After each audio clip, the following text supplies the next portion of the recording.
right, man, we live. You know what I'm saying? Y'all really surprised me when I walked in. I was like, what the fuck? I'm glad y'all didn't like try to go in the crib because my German Shepherd was right there. Yeah, the It guy would've been mentioned fucked the up. dog. I got hands. He actually bit a couple of my friends. Really? He bit my uncle. He bit my uncle and one of my friends. There are 3 people, maybe 5 people I know that I trust in hand-to-hand combat versus German Shepherd. That's one of them. So Yeah. I'm gonna let him. You got some experience fighting dogs? Damn. Loosely, yes. Really? First, not on some Michael Vick shit, but I was thinking that as I said it, I'm like, it sounds like damn. Peter better be on our ass. But more so, I grew up doing martial arts, and I'm a 4th degree black belt in Tong Sudo, master level. But I used to have a Rottweiler, and my dumb ass when I was a teenager, like I would test out moves on my big ass Rottweiler to see if they like where's the weak point on a dog. So like when I would pat him on the back hard, he would think I'm playing. So then I learned if I chop him on the neck, he respond differently. Like I'm probably the only person I know that has foot swept a fucking dog all 4 legs just underneath of him. So, what kind of martial art did you do, and how long did you do that? So I've been doing martial arts for over 20 years. I'm a 4th degree black belt Tong Sudo, 4th degree black belt Taekwondo, 1st degree. What was that first word you said? Tong Sudo. Okay, never heard of that. Tong Sudo is like, well, this is the easiest way to do it. Karate Kid.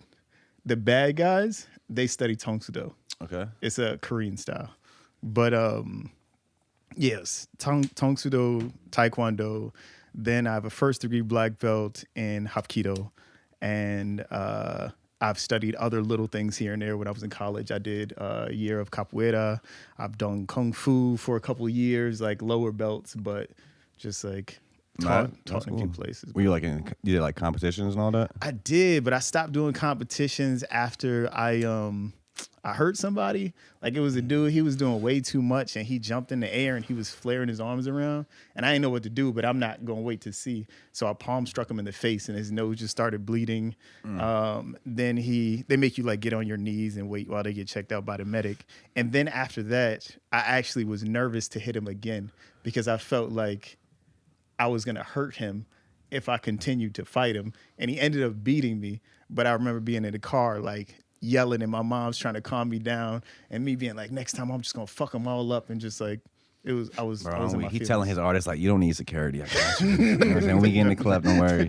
They don't. They don't. So how did you guys, I guess, meet each other? We met each other through the music scene, actually, through the 757 music scene. We both started as artists, and I think I just heard of him being on the scene. And then I think we met originally maybe at Shaka's, maybe at one of those. Which is what now? Is it still Shaka's now? I think it closed down. Well, I know it closed down. I don't know what it is now, though. Yeah, they just rename them, though, and just go into new management, so I don't know who. You think it's like the same owner? Probably not, but... I said it on the show before, but I got thrown out of Shaka's in the full Nelson before. By security. It might have been you, bro. I might know. It wasn't me, but I might know. How? I didn't really go into the story last time. I saw the story. But basically, it was like, we was drunk. It was me and some of my friends. Me and one of my boys actually went into that one. We went to Peabody's first. Is that the Peabody's right there? Right across the street? Yes, Yeah. it's right around the corner. Yeah. So we get to Peabody's drunk already. We drinking in the car. You know, it's a little drive to Virginia Beach. So we get there. I'm already like hammered. This was like 7-8 years ago. And fucking we try to go into Peabody's. My friend gets in. Everybody gets in, but they won't let me in because I'm too drunk. I'm like, bro, what do you think I'm gonna do right when I get in there? I'm gonna get drunk anyway. So it's like, what's the point? So whatever. I try to switch shirts with my boy and get in. Like I hit the line again. They're like, if you come through the line one more time, you're going to jail. They're like, you're going to jail. I was like, all right. So we go across the street to Shaka's. We get in. Yeah, it was basically.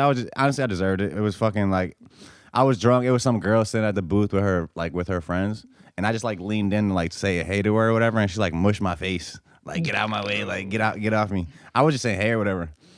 And, you know, whatever, I'm talking to her, and then this fucking security guy comes from behind me and just, you know, yokes me up. They throw me out. They throw me and my boy out. We talking shit. Like, yeah. It was a funny night. You lucky you made it out unscathed. You know, security is like... Oh, yeah. No, it's because we really wasn't trying to fight back or anything. We weren't really trying to go to the next level. We were like, yeah, we're just going to take that L. Get out of here. I'm just imagining you outside of Peabody's with a fake mustache and shit trying to get in. Nah, I didn't have no fake mustache. No, I was old enough. I was old enough. I know, but she was like changing shirts. Oh, yeah. Put some glasses Bruh, on. come on. How you using sitcom tactics to get into the Like, into LA, the spot? Bro was like, we clearly see that you just changed your shirt. Like, what are you Come back what with are a you doing? French accent or something. Yeah, like, You oh, thought you yeah, were man. Superman. So y'all, I guess, Glasses. born and raised in this area. Not born, but I was raised here. I was born in Pittsburgh, but by the time I was 1, we were already in Virginia Beach, and it's been Virginia Beach since then. Virginia Beach, Norfolk, surrounding areas. Just to introduce it a little bit. So, okay, so I forgot. I think you hit me up, right? Mm-hmm. Trying to do it. And I was like, it might be cool to do one with me, you, and Liquid. And I think you guys are the first managers we've really had on the show. Yeah, We had probably your oldest guest. Yeah, we had. I don't know about oldest. I mean, how old are you guys? I don't know if you guys gonna say it. We've had. Who was the oldest one we had up here? We had. Yeah, maybe Fairquan. I know Fairquan. Okay. What was I about to say? Okay, so yeah, but we never had really I think the only managers we had is Kai the GOAT, Zero's manager. They were up here recently, like on the. So he's really the only manager. So I don't know if you guys want to just. Maybe we can start there. I can kind of just say how y'all even got into fucking managing artists.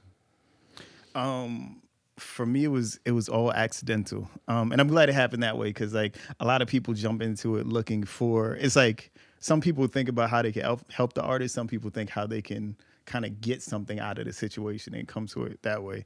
But I came in, like you said, we were both artists for a long time. So for me, What kind of artist? I was rapper. Okay. Yeah, I'm nice too on the low, but that's another thing. but nah, I was.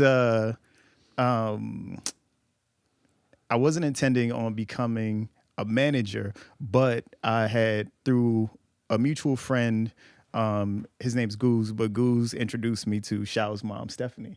And then we just became cool over the years. So from being cool with Xiaolin's mom, Xiaolin was turning 18. Her mom was like, she can pursue music seriously at this point, but she was like, I know you know people, you know studios or whatever. So in my mind, I was just going to help out my friend's kid until she could actually, find a manager or get something. So I ended up getting her in a studio, booking sessions, setting up shows, setting up photo shoots like across the board. And then after that, it got to a point to where she told me, she was just like, you're my manager. And I never thought about being her manager like that. And I remember she was sitting in the booth recording. I'm sitting there with the engineer, Tim, and I told Tim, I was like, I don't even know what the fuck they do. Like, I've been an artist so long. But then all he said, he was just like, do for her what you wish somebody had done for you when you were like seriously pursuing music. And then when he said that, like a switch clicked in my brain, and then I was like, bet. And then we just started making moves.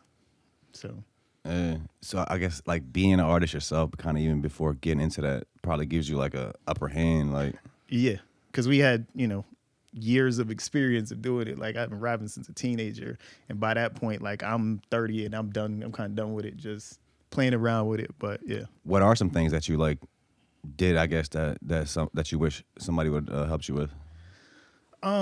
Just understanding the business more, because when you're an artist, like it's very hard to manage there's emails that need to be sent out, all types of networking and correspondence, and it's hard to be on the creative side and then jump over and then be your own business manager too. Like it's almost like impossible to wear those two hats. Some people can, especially once it reaches a level of momentum, but just coming out the gate, like a lot of artists don't know just certain protocols or even what to have prepared before you start releasing that music, how often you should be releasing music. Like there's just, and maybe there isn't really there isn't like one formula that you can apply to everybody. So maybe everybody has their own, and it changes over time. So, but yeah, it's paying attention, knowing certain standards, having those resources. And once you start making the resources too, then it's like you create paths to where you can replicate and start making things easier for everything else that comes. But yeah, what about you, bro? So the way it happened is, so Chris Ronin reached out to me We had known each other throughout the years through music. I had seen him come up on the music scene. He had seen me make some moves as well. So he reached out to me about taking this serious, taking management serious with Shaolin. And at the time, I was on my second year of running flashback a year before that, me and a good friend of mine co-founded a tech company that was based on the neuroscience of music enjoyment. Oh, a tech company. Is this what G-Lit was telling me about? Yeah. Are you the one that had it? Yeah, Okay. yeah. We can get all that. Clear Yeah. stuff up. Yeah. Clear stuff up. So yeah, essentially we were building a studio, and he was working on his dissertation to get his PhD in neuroscience from Georgetown. So in the daytime, we're working on the studio. On the nighttime, we're working on this dissertation, which was how do patterns of sound create pleasure in the brain? How do you go from Specifically sound pleasure, to not music out other. here? Yeah, Okay. specifically pleasure. We're talking about dopamine. Like that is what the target was. Dopamine. Side note on that, I just found out recently that fucking taking a cold shower gives you twice as much dopamine as cocaine. Wow. Yeah. Really? Yeah. I'm pretty sure that's true. You can double check that, but I think that's true. Yeah. But yeah, okay. I mean, no, it's possible. I'm pretty You know, sure I read like that too. So so you're talking about cocaine. So when we're talking about dopamine, we're talking about like drugs, sex, food, and music. Like we're talking about that kind of stuff, and gambling. Some of the cores of what motivate and move human beings. So anyway, we worked on some things, and we decided to pursue this idea commercially. We were able to, dive into some resources out here in the entrepreneurial ecosystem. We got into a Google Accelerator in Nashville. What's a Google Accelerator? So an accelerator is like a program that they're normally 12-week programs, but they vary. But it's a program that is designed to help speed up the growth of your company by putting you under mentorship, giving you resources, sometimes even funding your organization or putting you directly in front of people who can fund your organization. And different companies and organizations put on different accelerators. This was Google's accelerator that was specifically focused on music tech, and it was called Project Music. Okay. And it was in a spot in Nashville called, I think it's the Entrepreneur Center. Were you guys like living out there while you were doing this? So this was a 12-week accelerator, but it was once a month. So we lived in Nashville for 1 week of every month for a year. Damn. So then we would live for the other 3 weeks, I'd either be back in Virginia Beach, or we had to move around a little bit. So DC, New York, LA. We were like pitching venture capitalists, so we had to move around. But definitely 1 week was going to be in Nashville. And, Nashville's a big music town, so Universal has an office out there. Sony has an office out there. Everyone has an office out there, so it's easier to make connections when you're out there. So anyway, we developed this company. We were able to, raise over $1.3 million. We were able to hire some folks. We were able to get benefits and make sure everybody had health care. We were running and expanding the firm. Would you guys, is this kind of all thanks to that year at the Google Accelerator, or would you be able to did that without that? No, I think it was the fact that we dove into so many resources. Like we went through a Google Accelerator. We went through an accelerator called California that's based out of Belgium. We entered into the 757 Accelerate, which is an accelerator here in Hampton Roads. So I don't even know about that. We were leveraging all types of, and that was a part of what I was doing, is just finding out where are the resources to help companies grow. Like who's running the 757 Accelerator? How does that work out here? 757 Accelerate is based in Norfolk. It's off of Granby. It's actually 757 Accelerate, 757 Startup Studios, 757 Angels are all in the same place, and that is in Granby, where we had a rooftop show. After coming back from London for the artists. You talking about at the that like 4-story building? Yep. The glass. What's it called? What's that building called? I can't believe it's slipping my mind right now. It is. I went to like 2 shows there. The Can threw their fest there, right? Yeah. Who? The Contemporary Arts Network. I'm not sure actually. I can't remember which one is which. No. Okay. It's Damn. crazy. You're talking about a show that It's slipping my mind. G-Lit was at, right? Yeah, I was there that Shaolin, night. That was yeah. I want to say that was a That was the can opener. That was the Can Fest. That's who threw that show, the Contemporary Arts Oh Network, right? no, this was at the Mighty Mighty Dream Dream. Forum. Okay. Yeah, that was at Mighty Dream Forum. Damn, I forgot the name. Yeah, okay, that was like 2 weeks after the Can. There was like a lot of stuff going on at that building that whole month. Yeah, man. There's a lot going on around like Norfolk and just that area in general. That's all inside what they would consider the Norfolk Innovation Corridor. There's lots going down. So anyway, we developed this. Yeah. We're developing the company. The company starts taking a different direction than the path that we had built up over time. Some things change in my life. My father passes. Like a lot of things are happening quick. Tune reaches out about really taking this thing serious. And I'm like, well, I went through a bunch of bumps and bruises and learned some things as an artist, so I might have something to offer here. And then I was already building connections inside the music world via this music tech track. So it happened really quick. As soon as he was like, we should take it serious, he's like, I think I'm going to take Shaolin out to Atlanta to a Revolt Summit. And then like, it was over. She won this contest. Yeah. Like Young Jock was loving her, Remy Ma. Like people started immediately reaching out and saying we'd like to work with you. And then like that was the beginning of this. Like, oh, this is going to be something real. Did you guys sell the company? Nope, no. The company is actually still going forward today. They went into a direction of NFTs, I believe. I They stepped kinda off to died focus off a on little some. bit. I stepped off to focus on this music thing and also like business resources in the community to focus in that world. So Now I remember G Lit was telling me that somehow that I don't know if she was just saying that they were just with the same guy that you started that with, or did that play any role in the UK trip? No, the UK trip was 100% RVG, 100% Ronin Village Group. And is this like a partnership that you guys do, or is this your thing? 100%. It's a partnership that we have. And then, under RVG, we have Shaolin, G Lit, and of course, we have Brooklyn. So I haven't heard of Brooklyn. I've heard of who's Brooklyn? Is she from out here too?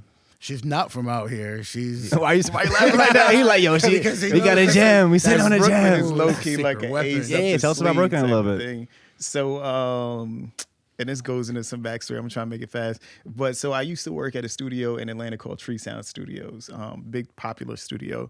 But there was a point where I left, came back up here, and some of my people were still down there. And they would always tell me like, yo, there's this dope artist here named Brooklyn, amazing singer.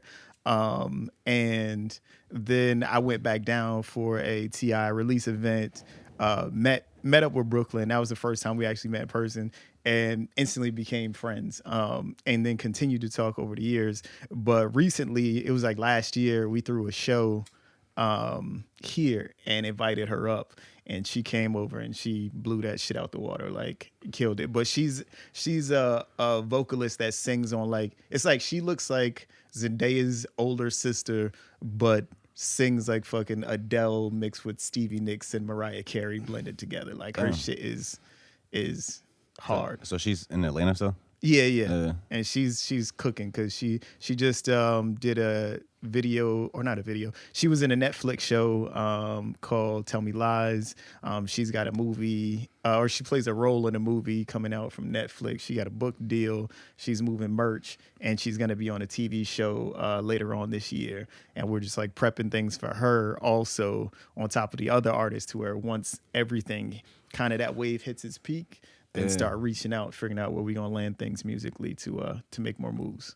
Can we say the name of the Netflix movie, or it's too early for that? Can't say that yet. Okay. Yeah. Netflix Bro, hasn't side announced it. note on Netflix movies, I just started watching a joint with what's his name? The dude from Superbad. Jonah Hill. Oh, Jonah I Hill, wanna the check one that with out. him and Eddie Murphy and shit. Oh, is Yeah. that out now? Yeah, I think it just came out today. I watched the Okay. first half. It's pretty good so far. Yeah. No, Let me that check looks that like it's out. gonna be incredible. With Lauren London and Yeah, like it's different. I feel like movies got way less corny now. Like, I don't know. I don't know if that makes sense, but it's like back in the day, like in movies, they had dialogue. Like the dialogue in movies was like people didn't really talk like that. Kind of watching this one made me realize, like, okay, now it's like the dialogue is super relevant, and it's like they're talking about current events and like the way people like really talk now. Like I thought it was cool. I can see that with Jonah Hill though too, because he's the type of person like he's very in the current culture. Like even on some VA shit, like he's making posts about Push's last album, and on Twitter, and it's just like, you know, nobody's expecting Jonah Hill to be like, yo, you got album of the year, bro. It's like, but he's tapped in. So I guess everybody on you guys' labels are girls, right? Yeah. What was the decision behind that? And also, did you guys always want to like fuck with artists from outside of this area, or was Brooklyn kind of an exception? I would say Brooklyn is an exception, to be honest with you. Yeah. So, you know, both G-Lit and Shaolin are from Virginia Beach.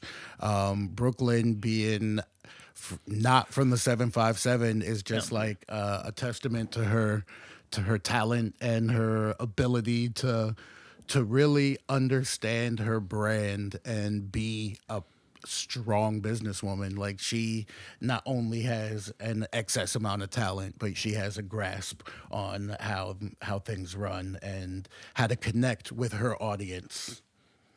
And it wasn't intentional to like only work with female artists. Like how's that going on? It literally just went from Shao, and that was kind of like say helping out a friend's kid to then G was actually, you know, doing her thing on the scene and had, you know, asked for some assistance or a little bit of direction or help in certain areas. And then I actually introduced him to G so that they could work together more and, you know, build their studio and get things together. But yeah, it's been coincidental. It's not really like we're not ignoring, but most dudes that I know too, they want to rap. They don't want to sing, like most of them. And for rap, I'm gonna be honest with me, I feel out of touch. Like I'm an old rapper, so to me, the shit that I like it doesn't match with what's popular today. So I feel like I'm not a good judge on the metric like of you might not what's have good. The right ear for today's time. Yeah. Like singing, I feel like I can tell, but when it comes to rapping, I feel like my ear's just off. Yeah, like you said earlier, it just changes so much. Like the landscape of the game is like, it's like a new game like every year. Yeah, it is. I'll be trying because like I think about it now. I don't even know if there's a name for it, but I think about like emo rap because like I'm not used to hearing rappers vent so much of their problems. You're talking about like some ride wave shit? Yeah. It's like it's different from me because I grew up like I'm old shit. So it's like I'm used to people being hard and like. That's just part, even just the culture now, period. Like men just being more open about their, you know what I'm saying, emotions and shit. Yeah, and I welcome it, but I feel like I'm conditioned to kill it. Do you guys put any focus on artist development? What are you guys kind of doing in that area? Yeah, 100%.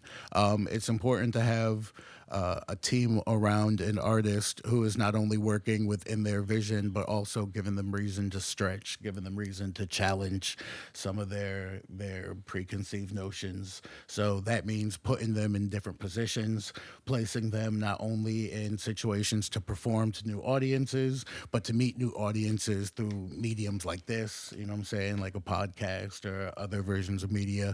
And it's a delicate dance that happens between a team and an artist, but if done successfully, it feels so natural, so organic, and everybody can feel a similar energy flowing through. And it helps too. Like we've had the luxury of like working with some really talented people like outside or around the artist. So it's like once you get tapped into, okay, this is a fire producer, this is a fire photographer, this is a fire videographer, then it's like you're creating that pipeline so that then the other artists that you're building up and like working on that stuff, now you have a path to where when you want to get stuff ready for that shoot or ready for that release, it's like, okay, just plug these into these dots we already got set up now. And then it just makes it easier and faster to put out the content. Yeah. I don't know. I just really say today is just like all about the content. It's really just, it is. Like even if you can't, I don't think you can just make music anymore. No, you got to have some type of online presence that's like outside of the music. You know, people doing vlogs, people doing different shit. Like, yeah. Are you guys experimenting with different types of content? I know you guys did some interviews in the UK. Was it London? Where in the UK was it? Yeah, it was in London. Okay. Yeah, so there were interviews in the UK, like BBC Shaolin did an interview with BBC. Shout out to them. Yo, my bad. Side note on give you a BBC. poem. Y'all know Oh, that yeah, yeah. fake Pause. BBC reporter? The fake BBC Is reporter. he- British It's British like- broadcasting. It's by like the a way, it's like let's a clear that up. London dude. He's from British London. He's like broadcasting company. he's like is a what light this skinned is. black dude kind of, and he's like he just goes around as like a fake reporter. He says he works. He's a reporter for the BBC, and like he's interviewed like Klan members, like KKK members, and like just different like wild people that like. He'll just trick him into thinking he's this serious interviewer, but then when he gets into the interview, he just clowns and just like makes a joke out of it, and it's funny. Nah. Oh yeah, so she did the That's hilarious. interview. Yeah, but so like obviously content is king. That's something that they say and it's for a reason, but it's not just having an online presence, it's actually about having a real presence. Like, are you in places where people can see you? Are you out in connecting with your audience, not only at shows, but like, are you on the scene? Are you around the other up and coming popping artists? Do you have your pulse on your finger on the pulse of what's happening? So it's a balance between having that online presence, because obviously you can blow up on that alone. But if you're looking for something sustainable, if you're looking for something with real sustainable growth, then you also have to be present. You also have to show up. Like that's a big part of what separates artists who grow audiences and those who don't. And sometimes that is also like I've had to have conversations with artists about it, and like I came to that point not through music. I have a degree in computer animation, and when I was like studying animation and storytelling and all of that, one of the things that they emphasize heavily is that you have to create a story where your main character can connect with people, and like once they have that emotional connection, then they'll stay with that character. So they have to feel something for them. Like they can't be like a Superman type of nothing, they have no problems type of thing. Even with him, he has problems, but you have to like create something that people can attach to, or show the vulnerable side of you that people can attach to, because that's going to make them stick with you, because you're going to feel like a friend instead of just feeling like this bigger than life figure that they just look up at all the time. So Maybe like that struggle is relatable. Yes. Like that. Yep. I've been trying to kind of learn about storylines too. What's some more stuff you learn about too? Like also animation, because like I don't know. Okay, we got Larry, so I want Larry to actually turn into like a real show. Like so, I don't know. Yeah, what's some other stuff you learned about just storyline and I guess connecting with people. Yeah, I'm trying to think. Like my brain's trying to skip through the bullshit of it, because I can like nickling down. Because even coming into stuff, whether it be you're establishing shots to setting up your character arcs, to making sure even the characters that involved, even your side characters, make sure that when you're writing for them or if somebody's acting for them, that they know the intentions of this character, or even might have some backstory so they know how to play it. But like there's it gets so deep, it's multidimensional. It's like, how would Larry's? We want him to be like on some Rick and Morty shit, Right. Also, I think they just officially canceled Rick and Morty.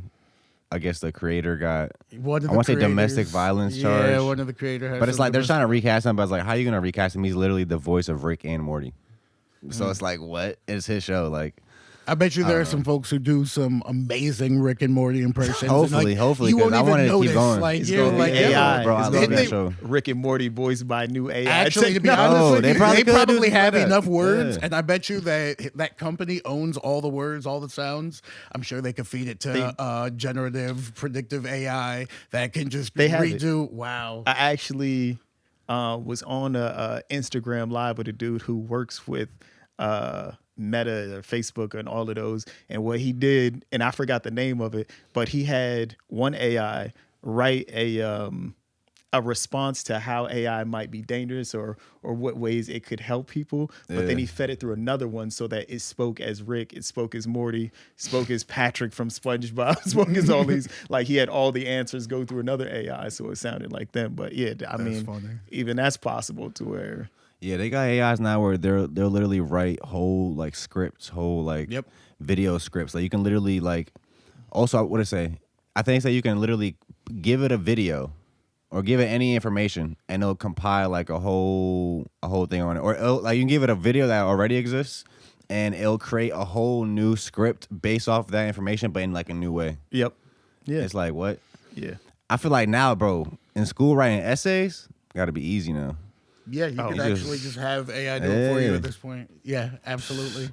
And you can tell the AI to like, make it professional, like do it in the voice of Barack Obama. Write an essay about the That's first funny. moon Look, launch. Like, they start out the Jonah Hill movie literally starts out with like, because they have a podcast in the movie. He's a podcaster with this like with his friend, and it starts out with them talking about Barack Obama, and one girl, like his co-host is like talking about some shit how Barack Obama doing coke, doing gay shit on coke or something like that. Just like some like silly shit.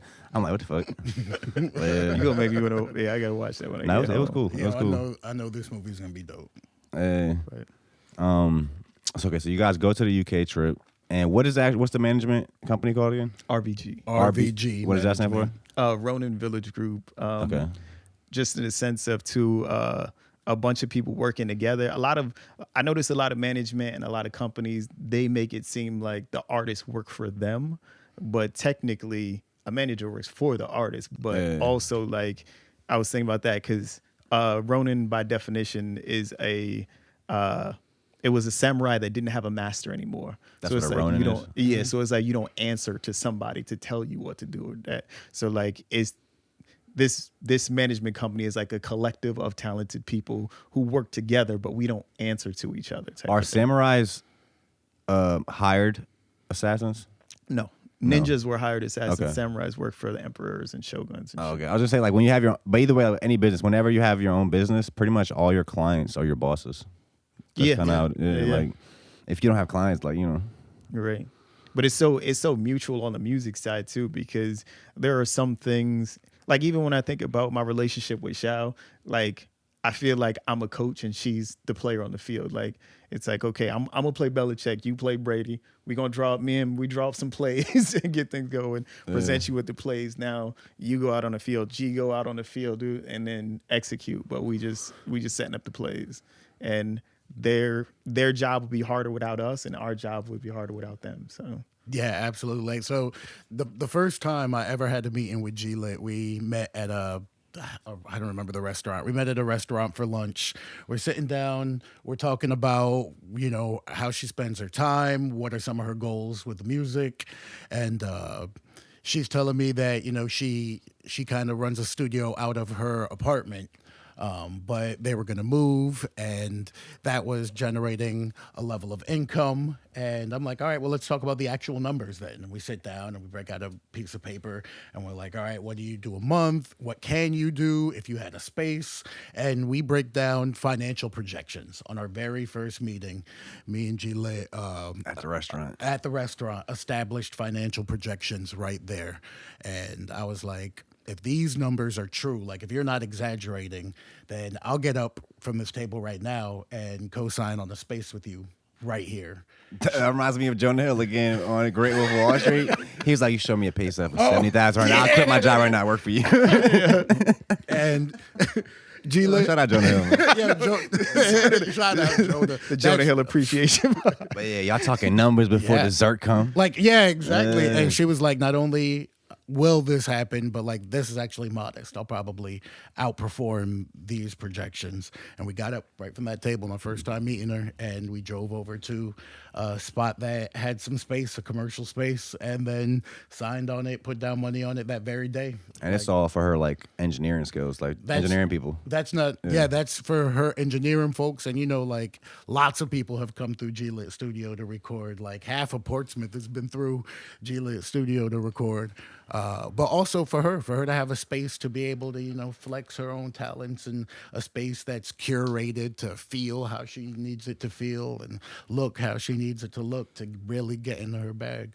And I'm a plug her studio too. One other thing is like, because of G being an artist as well, as good as she is, it's like she gives vocal production instruction as well. So like somebody can come to her with like this level in their recordings, and then she could show them how to take it up to this level because she knows, because she does it for herself too. It's not just like, oh, I know the program. It's like, no, I know the programs, but I also know like how to make this shit sound good, what feels good to people, and give that insight. So on the singing side, she's on top of it, and I've heard her do it over and over again. Like, makes people shit be like, oh, how come this person sounded like this one day, and then the next day they sounded so much better?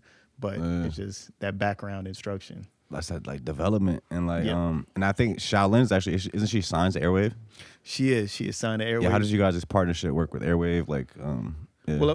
Well, our partnership is with Shao. Okay, And then, so it's okay. like it's separated. So it's like we're on one side doing stuff for her, they're on another side, and we just coordinate because we have common interests. But any thoughts on just like Airwave, where they're at with it right now? so Airwave is actually going through a little bit like a change and adaptation because they're getting bigger. Like Push has made some new deals. Like, I don't know if, I mean, you can Google it, but like he's got his new distribution stuff that he's doing with Def Jam, and he's just looking to fully like blossom it more and lay that groundwork and have all of those pieces in place. And so this coming year, there's actually a lot of changes and a lot of growth that'll happen in Airwave that wasn't taking place, or it was like a lower version of it. So it's like now 2023, it's like, all right, But maybe like he had to do it like that. That was like the foundation. You did, because you don't some things you don't know, and when you're in a position like his too, it's like he's very ears to the street type of person, but he's also, you know, in the penthouse at the same time. So he has to balance his time between when I'm, you know, he's out in Paris last week for Fashion Week, but still paying attention to what's He going said, on. "Where my real closets to the Fashion Week." What did he say? Something like that. Something like that. Right. But he's over there balancing that while still paying attention to what's going on in the Virginia music scene.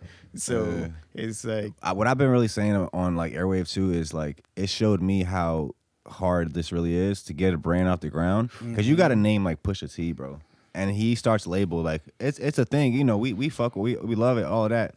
But it's not like this worldwide crazy thing yet. Like Airwave isn't really super buzzing yet. Yeah. So that just shows me time. like, bro, it doesn't matter who you are. Like it takes time. And that sounds like what you're saying, it takes like a lot of behind the scenes work. Yeah, 'cause different it takes a deals, team different too, like- yeah, like I'm kind of comparing it even to PG Lang. You know PG Lang? mm-hmm. Like how to me, that's like the most like mysterious rollout of a label I've seen. Bro, they dropped like when PG Lang first started, like they just had a website. And it was like pglang.org or whatever it was. You go there, it was like an article, maybe like one video. And that was it for like 2 years. Like I think that was the only announcement. Like nobody said nothing about it in interviews. Yeah. Like it was just super mysterious. Then they started rolling out Keem and different artists. So it's like, yeah, we're witnessing labels, the birth of new labels. Right. And it's it's interesting, like, you know? Yeah. And there's, like I said, there's a lot to it and a lot behind the scenes as far as like getting the infrastructure in place, because I mean, it don't matter, any wealthy person or whatever, and I've seen this before too, can come in and think they just gonna start something just because, and They got the money to do it. It's Yeah, like and throw it is money not at it. that Yeah, easy. it's hard. Like you said, it doesn't even really matter who you are. Like every one of your favorite artists has artists they're trying to help right now that you're completely unaware of. Like it doesn't matter who you are. Jay-Z had artists who didn't have sustained success. Yeah. And he's Hove, like, you know what I'm saying? And even he's not shooting at 100% when it comes to moving artists on the scene, getting artists in front of your face and making sure that you love their brand. So no matter who, if you're an artist or a management team or a label and your plan ends with, then we'll meet Pharrell and then it'll blow up, right? Like, then you're already lost. Like the plan has to extend through that. Like you have to understand what that means, how to utilize those resources and plan it out. If your plan ends with meeting a celebrity and a celebrity co-signs you, then you're lost. That's not how it works. There's work to be done. One of the best pieces of advice I was given as far as that goes too is to build your own personal team, because even after you get signed, like I've had friends that have been signed and dropped or signed and ignored because you come in, but let's say another artist starts taking off under your same label, and now resources have to be shifted to help that person. So now your stuff is kind of on the back burner. But if you have your own team in place or your own people in place, then you can get it going regardless and don't have to wait for somebody else to get their marketing department to help do your art or get this person to help do whatever. So it's like set up your own personal group of people too, so that no matter if they give you $1, if they give you $1 million, you're still going to be putting out content, still going to be putting out art, music, whatever it is. So build your own. Yeah, I think it's only so much somebody could do for you if you don't like we talked about earlier. If you don't build that connection yourself with your fans or whatever, Yeah. it's just knowing somebody or being standing next to somebody only going to really help you so much. Right. And also on having your like personal team too. I think that could be just that's part of what keeps you grounded. The bigger you get, you're Right. not just like getting bigger and then like being around new people every time. Like you don't. It's like nobody around you has known you for a long time, so you kind of I feel like you'll feel alienated. Right. So you got to have them people that just are with you. That kind of is like on that, like the Kevin Hart show with where he like killed his brother or whatever on it. Yeah. That showed me that even just how like his manager had that girl just traveling with him a lot because he was telling her like she makes sure he's comfortable, she makes him comfortable and stuff like that. So it's like you need people in your around you that's gonna keep you like comfortable like that. Yeah, because I mean, the higher you go to, the more that gets asked from the whole team. Like, so whether it's traveling, whether it's doing shows, like you do want to have an adequate team to help things out. But as an artist, you know, I've talked to Shao about it plenty of times, but sometimes it's like, it starts to get to that circus level where it's like people always want you to perform even when you might be having a bad day or going through something and nobody has any idea, but they still expect you to be able to do A, B, C, and D every day. And like you said, that's when people like me come in, people like her mother, friends, Brian, different people that she can reach out to keep things like settled and maybe even get what's off her chest, like get it off, and then it's all right, let's bounce back and get to work now. But I think that's changing too, bro. Like we used to really just look at celebrities as these people that don't struggle or they're just like way out of touch with, you know what I'm saying, whatever regular shit. But I think, you know, as time goes on, me personally, I've kind of abandoned that belief. Really where the straw, well, I kind of really been abandoned it, but where the straw I think really broke for a lot of people was like the Will Smith, like Chris Rock situation. Where you see this big movie star has whatever, quote unquote, what you think, everything, like perfect guy, and you just see like a meltdown. And it's like anybody can go through it. I saw Like, that you know coming. What I mean? You saw that slap coming? How could you possibly see that coming? Not necessarily the slap, but I saw an event creeping With Will Smith in particular? with Will Smith. Okay. And I only saw that by the way, learn how to play chess and learn something that lets you think ahead, because that's all this is. But but Will Smith was always like the good guy, or like the softer guy that you could approach comfortably. Like he was the non-threatening guy. But taking that person who has always been dealing that and expressed that in his book, and like he had done tours it saying like, you know, he always felt like people would test him or do certain things. Taking that and then combining it with him playing Venus and Serena's father, who was more like outspoken, and he's a method actor. So he gets into those roles deep, but putting those together, that creates, to me, it's like 1 + 1 = 2, to where until that gets out of his system, he's going to be uneasy because he's used to being on set and just like letting this out. Yeah, it's like that got him in the mood or the notion of, I'm gonna express this, or I'm gonna defend my daughters, which then my wife, like, it's like that energy was still on him coming. I never heard off of anybody say that. And then when you add in his natural issues that he had with not being enough with maybe his father, and the you know, his father was in the military, or his wife, and all her looking up to Tupac and all this other stuff, and like him having issues with that. And he's even said he had issues with, like, you know, they're just like feeling like he was the soft dude. So it's like, they're like, like, what would Tupac do in this moment? Bro. It's like, yeah, you just putting gasoline on this I never heard side, fire anybody on this say side. Just the be like, role, the role of playing Venus and Serena's dad played a part in it. That's hilarious. Because I think they shot that. Well, was that out at the time, or was like about to come out? I think. No, that was he was getting the award for. Yeah, it. he was getting the award Okay, for so it. it was that like- day. okay, recently. Yeah. Yeah. Which we That's don't funny. even remember that, right? Yeah, I Because forgot I forgot what the thing award was so even big, for. it overshadowed everything. But yeah, he absolutely was getting the award for that role that very day. But yeah, it wasn't a good time. It's funny too how we just like life is just like a series of viral moments or these moments that we just I don't know that happen and that's all we think about, and it's like in a weird way it fucking guides society in like this I don't know in this direction. I don't know. No, it does. It's controlled car crashes just happening all over the place. And you Controlled just car crashes. Just stopping to look. So And, so you touched on the Def Jam deal with Airwave. Is that what you were saying in the message too with the one you said with Shaolin? she's Okay. she's having some talks with some Okay. people. There's Where some conversation. Yeah. Who's the biggest artist on Def Jam right now? man, I did, just popping at this point. see, I thought that my favorite artist on Def Jam. Now I'm trying to think who's the biggest one. Who's your favorite? Jesse Reyes. Okay. Yeah. But Push. So, Push. I mean, I really love the fact that, and I don't even know if you're familiar with this artist, but Cardinal Official, he's an artist from Canada. He just took over international over at Def Jam, and he was one of the artists that inspired me back when I was an artist. So just happy to see somebody who I know is dedicated to the artist's perspective to be in that position over there at Def Jam. So there's some cool things happening. And to that too, Cardi got love for Virginia. He actually is cool with Knots. So he's for somebody from Toronto, he's probably been to Hampton Roads more time than anybody else I could think of from Toronto. Yeah, so. that's Kai Infinite's dad, right? Mm-hmm. I actually just found that out. Like I did an episode with Kai. He told me it. I didn't even know.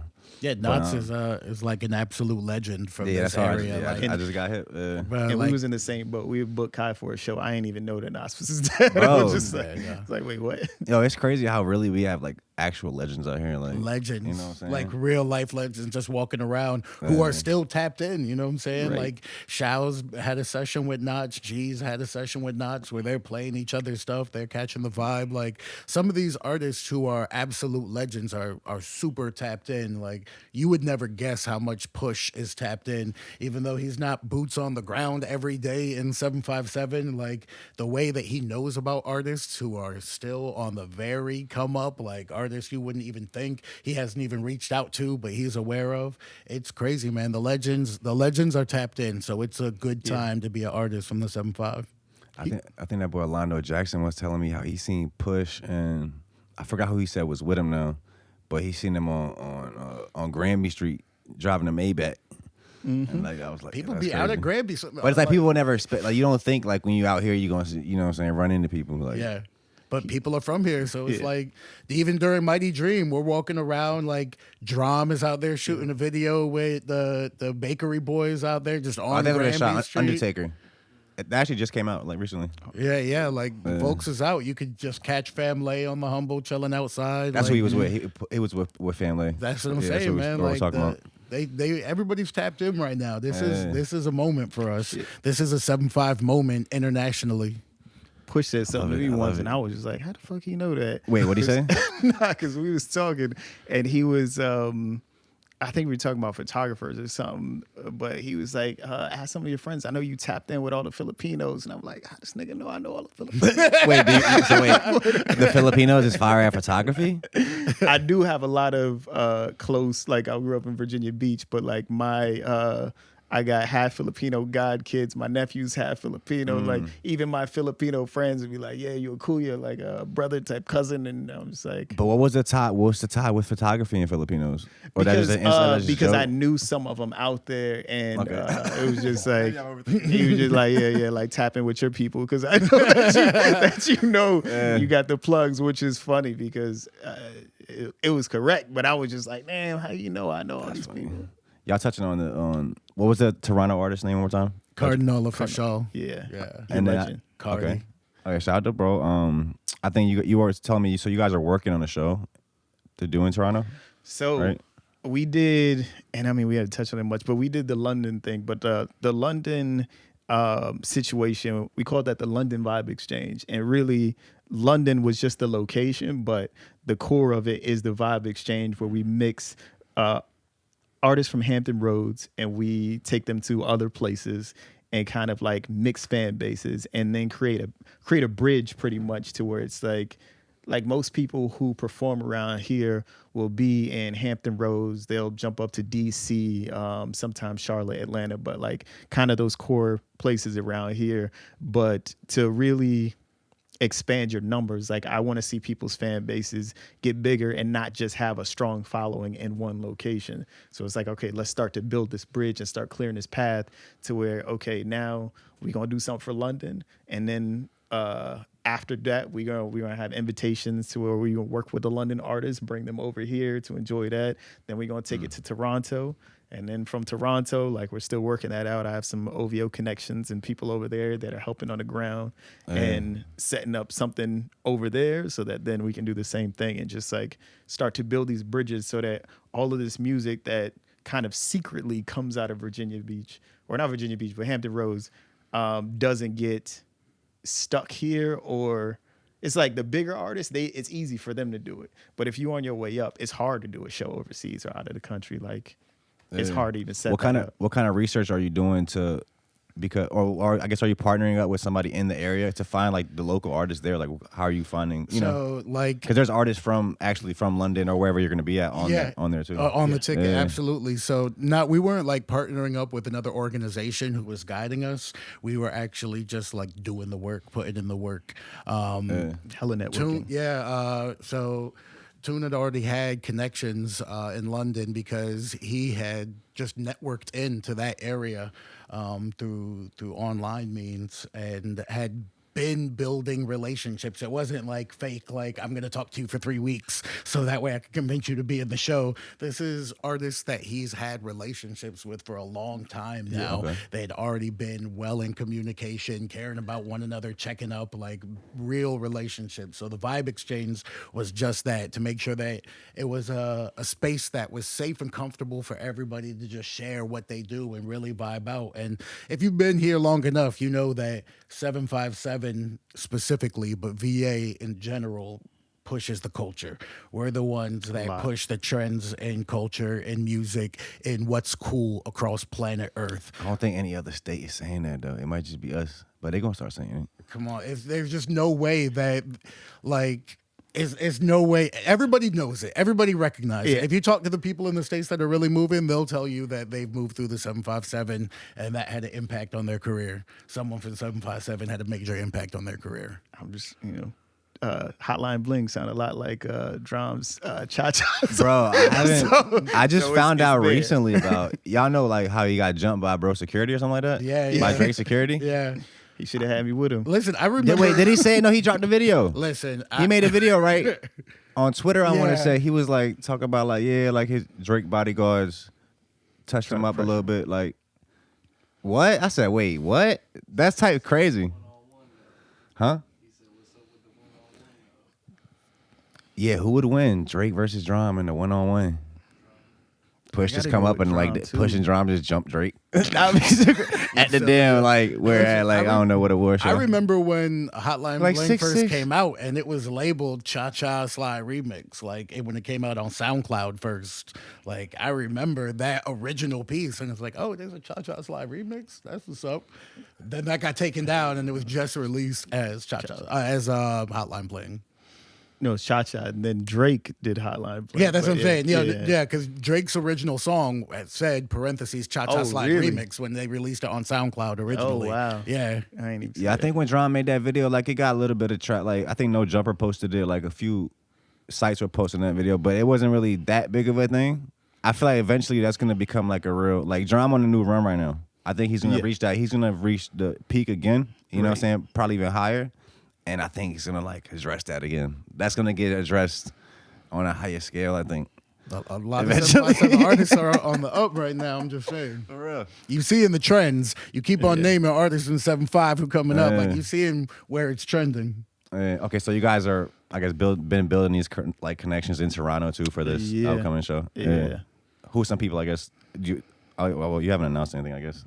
Not We be trying to get it's like- exclusives on this show. But yeah, no, I'm not pressuring. I'm not pressuring. There's people that I'm eyeing from different connections because a bunch of it is hella coincidental. Like, and it's so coincidental. Like, it'll make you like question your religion type of thing. Wait, what do you mean? I mean, like, so on social media, there's a different social media platform that I engage in, but I ain't gonna give her this stuff just yet. But one of my friends, or not, she's a friend now, but somebody I was following on Instagram was just during the pandemic, like, yeah, I'm about to hop off this and go over to this other platform because this other platform will pay me. And, you know, artists were trying to find. But you don't want to say the name of the platform? Nah, not yet.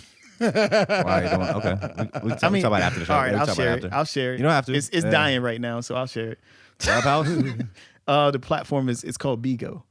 What's that? Exactly. B-I-G-O. So nobody knew about this, but Bigo is a street. Wait, my bad. How's it popping if nobody knows about it? Well, Because the audience for apps is like everyone on planet Earth with a phone, so you can have 1 million users and no one know about you at all So- in That's this fine. world. Yeah. so if you've been on TikTok recently, like TikTok now has live streaming and they're doing to where people can match up against each other and have competitions. That all came from Bigo. Okay. Bigo did that, but the thing about it is when a lot of artists went from say an Instagram to Bigo, like the person who introduced me to it, like she didn't know I existed when she was on Instagram because she got 500,000 followers. When she went to Bigo, it's a new platform, so now I'm one of the 20 people in the room having a conversation. Was it like Clubhouse where you can like, was the audio thing like? It was video. Oh, okay. So it was like their video, but you're just chatting with the person. So you typing in text. Oh, that's like a. until- Yeah, my bad to cut you off. Kai Infinite did something like it was an app from I want to say the creator was from out here. It was this girl. I forgot what it's called now, but he went live when he dropped a single. He like went live and like it was his video, and then but actually we didn't have audio. The viewers in there could like Yep. chat or whatever. Yep, and it's that type of thing. But like over quarantine, where everybody was looking for different ways to make money, Yeah. like it was crazy to where like I'm making friends with Canadian, like their version of the Grammy winners. I'm talking to fucking Chris Brown's producers. I'm talking to all of these other people. I'm talking to the best video directors in England and just like chopping it up. Because once you're in the circle with some of them, then they just introduce you to their friends once they know that you're cool. So it's mainly I guess creatives on Bigo. You said. Yeah, and it's not mainly creative, but it's like once you get tapped in with them, then they just introduce you to their circle. And so like there's still connections in there that I haven't pressed yet, and that's like where the Toronto thing's coming from. And there's other like major connections where it's just like once we're ready, somebody who knows my character and knows me, and we might have been friends for already like a year and a half or something on the app, I can just send a message and they say, okay, I know French Montana, I'm gonna send your thing to him, or I'm gonna send this to this person. But You on Bigo, bro? No, I'm not. So I technically have an account. I'm not up there though. Like, listen, the way that I seen Ronin work this Bigo thing, make these real life connections, and you know us putting a plan together for that to unfold into a tour through London, like to go over there to meet media and podcasters. G was in multiple studios out there, meeting the studio owners and creative engineers out there.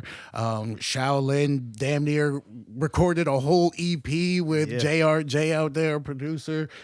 Just incredible music that's, you know, hopefully we'll be seeing out here in 2023. But yeah, it's about really hitting the ground and making those connections both online and in real life, like the balance. and being genuine, because you also don't want to come to these people like, I know you can do this, and now can you do this for me? Because a bunch of these people that I even met, some of them I didn't know what they did. I was just cool with them, or like to talk tech, or like to talk music, and then I find out, oh yeah, I produced this, or I play guitar on this, or play keys on this, or shot this video, and then it just built from there. Yeah, I think it's about building those real relationships, and like you never know where it could lead to down the line. Like y'all talking about, like And it's inspiring too to have somebody that's doing something similar, especially if they're like in another area. I stay in touch with my boy Miles. His name is like produced by Turtle. He's a videographer. He's in LA. But just even have somebody, or even caring, like, well, just having somebody that's passionate about what you're passionate about, or like working towards a similar goal, you can kind of like feed off each other's energy. Right. I actually just did a podcast too, a virtual convo on this podcast based out of Toronto recently. They're called a Down to Earth podcast. Yeah, maybe you guys can fuck with them. That's cool. funny. You're off world and they're down to earth. That's what he was saying. So he found me on some random shit, bro. I was on Instagram Live one day. Just sometimes like my live will hit and it'll just be a bunch of random people tapping in somehow that they don't even follow us. They just, I guess they scroll past the live. And he was one of them. Like he got on and then he actually joined the live. We talked for a little bit. You know what I'm saying? We booked it. But yeah, we did it on like I forgot what the website was called, but it was like some virtual thing. That's pretty cool. And see, yeah, and to me, I feel like it's not a coincidence that you did that with somebody in Toronto while we're sitting here talking about doing something in Toronto. Like, he was really fucking with Larry too. That was like, he was hype about Larry. There's a clip on my page. I think it's on Larry's page. He was like, "Where's Larry? Where's Larry?" I was like, "Bro, Karen like put him in the side of the screen and shit." He like popped his head in. You want Larry to come on tour? Maybe Larry could come on the Toronto tour. I'll definitely get y'all a cutout. I will get y'all a cutout. Yeah, that's fire. Yeah, Larry could come on tour. Set them up. Yeah, put them up somewhere. That's like, because they're, I think they're like 50, 60, but they're not that much. But I want to get like a few of them and just like set them up in different spots around the city. Right. Yeah, we'll introduce them around. You know what I'm saying? What if we put Larry in the police station? So it's like everybody that gets arrested sees Larry. He's just like chilling there on his phone. Like, what? Just put him in random spots. We're going to be throwing a show in April. What if I put him at every Waffle House in the city? Bro, I'm trying to tell you. Come on. Waffle House is not having that. But yeah. Carried away by roaches. I fuck with it, man. Hell yeah. Look, we also, like, should we kind of like, that might be a fire spot to leave him at too. Larry touching the streets. We're about an hour in. Do you guys want to touch on anything else? Definitely want to touch on some stuff that's out right now. Oh, yeah. So Shaolin right now has a single "Cherish" out. You might hear it on some of your favorite playlists on your favorite platforms, the Apples, the Spotifys. You definitely hear it spinning right now, regular rotation at Hot 91, Soul of VA. You can hear it just if you follow Shaolin. Wait, what was that Hot 9? That's 91.1? Yeah, 91.1. Okay. That's NSU Radio, Hot 91. Yeah. They definitely, once again, people are tapped in. They're tapped into what's going on. Hot 91 spins regularly. Cherish, the new Shaolin joint. They understand that Shaolin's the first R&B artist signed to Push, that she's making international moves, having conversations with the legends and the majors. So they're tapped in. They know what's up, so they got it spinning. They also got G-Lit spinning on Hot 91. You could call, and anybody could call and just like radio. Not everyone, especially in the younger generation, necessarily believes in radio, but radio still touches a lot of people. Oh yeah, they touch it. A lot of people, I guess, you get in your car using the aux cord. Sometimes I'll turn the radio on though. Like sometimes it's just like, it's almost like, you know how now, like back in the day, you had to look on TV like what was coming on at what time you had to watch it. But now it's like you can almost watch anything. You can watch anything you want anytime. Absolutely. So you almost don't know what to watch. Yeah, right. Same shit with music. Sometimes you don't feel like thinking of what song you want to hear. So let me just turn radio on and see what the fuck I do playing. I keep my aux like within the rotation of radio. Like it's just one of the channels now. So I'll keep my Spotify joint running and use it as another station. Yeah, so Hot 91 playing Hot 91 shit. Yeah, absolutely. 95.7 R&B playing G-Lit right now, solo. Keep that in rotation. And you know, if you want to support these artists, you could always hit them up on their social media, or you could just call and request their stuff. Hot 91, their request line is wide open. Right as I'm saying this right now, Hot 91's request line is open. You can easily ask them to play your favorite artist right now. This reminded me of some funny action. I forgot to tell you this too. So I'm listening to the radio the other day. What station is DJ DC on? 103 Jams, right? Yeah. 103 Jams. Yeah. So look, I hear him it's like one of the commercials, like, yo, call up, say some shit, whatever, right? It's like, shout out where you from, whatever. So I'm calling up, I'm hearing, I'm like, yo, is that DJ DC? So I'm calling the number and fucking, hey, yo. I got so stunned because I didn't expect him to answer because it was ringing for a minute and it was like 12, 15 rings. And I'm like, all right, so he answered. He's like, yo, tell us where you calling, where you from? Because I was about to call him and be like, yo, it's Samir because it's him. I'm like, yo, I just want to shout out to the Off-Road Podcast. I wanted to shout us out or whatever.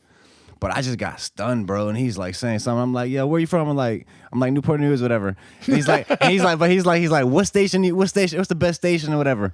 And I forgot what the station was called. I'm like 103 point, like some shit. He's like, man, say 103 jams, man. I'm like, Then I texted him and I was like, bro, that was me on the phone with that awkward ass shit. He was like, bro, what? Probably, I was stunned, bro. I was just stunned. That you actually got through. Yeah, that's the thing. Like, radio's still localized enough that like you could actually tap in. Some of those things you can never influence. You will likely never influence what's on like the hottest Apple playlists. You'll likely never influence what's on the hottest Spotify playlists. But there is still an entity that's localized enough where you could have an influence on what's going on. And it's not even like it would just stay local or whatever. Like DJ DC connected with a lot of people. He does interviews. Well, he just did an interview with Jack Harlow. Yeah, like a couple weeks ago. Like he'll have big people come through. So it's like, just because you're on a local station doesn't mean it's not going to help you reach further. Right. Yeah. People keep moving. Hell yeah. Leveling up. So Cherish out now. Cherish. Shaolin. Solo. Yeah, absolutely. Solo out now. still. Solo out Yeah. right now under That- Gillette. yeah, You for can that. call and request that to all of your favorite playlists, radio stations, video bloggers out there. Any of that. New G is about to drop soon. You're gonna go heavy on. Y'all seen G that this little year. video we made with her with like all the numbers and the math equations and shit? Remember that shit? Bro, you didn't see that? Yeah. That's funny. I'm gonna show you it. Nah, that was fire. Yeah. G, Appreciate it. G and Sha, they both have so much good music in the tuck. Like, it's. I don't know if G let you hear anything, but I want to say she might have played a couple. I have a few, like, bro, I have like a few unreleased songs from like a bunch of artists that come up here. mm-hmm. I'd be like, bro, we gonna leak some shit. But I'm not really gonna do it, but it's like, that'd be funny. If I just call it like the leak tape or like, I don't know, offer leaks. we still in the brainstorming phase. Yeah, that'd be dope. You don't do anything like that with the music right now? What, drop people's music? Yeah, anything like Now we or talked shows about it. So we've thrown 2 events. We threw our first event, was it last year at the Can? Or was it 2 years ago now? Maybe 2 years ago. 2 years ago was our first event. It was like a charity event. We raised some money for the Can Foundation. Okay. So we had a bunch of artists. It was like a showcase at the Can. We had a dunk tank there. We had like people getting dunked. We had strippers and rappers getting dunked. And then so that was a good turnout. That was a cool for our first joint. Then I did last year. We did a like a cookout show here, where it was like maybe like 30 people came, something like that. It was just people I invited like that kind of just been supporting us over the years. Right. So it was like a kind of like a appreciation cookout. I just bought a bunch of food and shit, and then we had some of my favorite artists from the city and shit. And then I think that's the only event, right? Only events we did. We're supposed to be doing the event this year. I don't know what's gonna be it, but also on the music too. I had been talking with DJ Sweendog about doing some type of mixtape, off-road tape, hosted by him with a bunch of artists from out here. So we want to do that eventually, but I want to roll that out with like content. So like maybe some funny stuff or some mini like reels of like artists that are on it doing something or talking about it or some type of content to go along with it. So that we want to take our time with that. Yeah, that's actually, I love that idea. Oh yeah. I'm trying to think. We got shows coming up. Oh yeah, we got the show that's gonna kick off Something in the Water. You know, Something in the Water is Friday, Saturday, Sunday. Have they still not so announced the damn we're gonna lineup? no, not at all. Is this normal for a fucking festival? No. They always announce the lineup first, right? Okay, yeah. Do they? I think just people trust Pharrell. Like Pharrell's like, yo, it's gonna be dope, and people are like, take my money immediately. Like you're not gonna let me down. There's so much trust. The amount of capital that Pharrell has built up with this community, like he could probably ask us to do anything. Like, yo, we're all gonna march on Washington tomorrow. Like Pharrell, Bro, I do got work in the morning though. I'm not really. I don't know. He's like, yo, I'm not gonna Let me know release how it one is. musician, but I promise you it'll be dope.